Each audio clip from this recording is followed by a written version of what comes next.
बिहार चुनाव में जहां मुख्य मुकाबला सत्तारूढ़ एनडीए और महागठबंधन के बीच में है, तो वहीं इस बार उपेंद्र कुशवाहा, असदुद्दीन ओवैसी और मायावती का फ्रंट भी चुनाव में पूरा जोर लगाए हुए है। ग्रैंड सेक्युलर डेमोक्रेटिक फ्रंट नाम वाला ये गठबंधन चुनाव में कोई कमाल कर पाता है या नहीं, ये तो चुनाव के बाद ही पता चलेगा। मगर इतना तो तय है कि इस फ्रंट के चलते विरोधी खासकर महागठबंधन को जरूर नुकसान पहुंचेगा। ऐसा इसलिए क्योंकि इस ग्रैंड सेक्युलर डेमोक्रेटिक फ्रंट का वोट बैंक अन्य पिछड़ा वर्ग, खासकर कुशवाहा, मुस्लिम अल्पसंख्यक और अनुसूचित जाति है।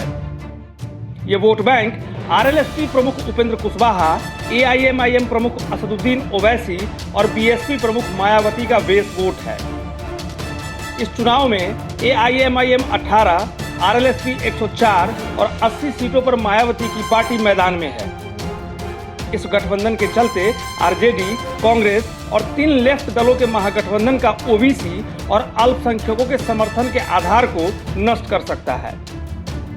खासकर किशनगंज, अररिया, सीमांचल और उत्तर प्रदेश की सीमा से लगे कैमूर के बक्सर बेल्ट में, तो वहीं इस फ्रंट के मैदान में होने से एनडीए की बाछें खिली हुई है।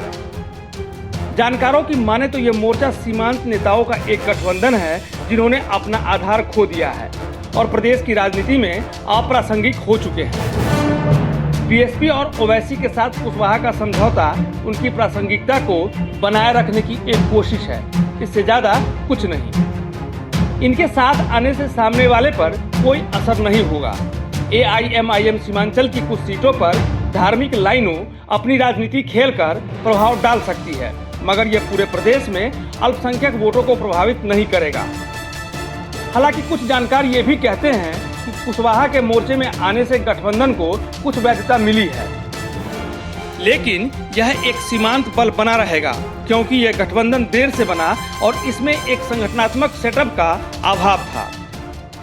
कई लोग इसे एक संभावित वोट विभाजन के तौर पर देखते हैं, जो सीमांचल और मध्य बिहार की कुछ सीटों पर आरजेडी और जेडीयू की संभावनाओं को बिगाड़ सकता है, क्योंकि दोनों का ही मुस्लिम वोटों पर भारी पकड़ है। हालांकि कुशवाहा ओवैसी माया की तिकड़ी बिहार चुनाव में किसके वोट बैंक में सेंध लगाती है, ये तो चुनाव के बाद ही पता चलेगा। न्यूज़ इंडिया पोस्ट की रिपोर्ट।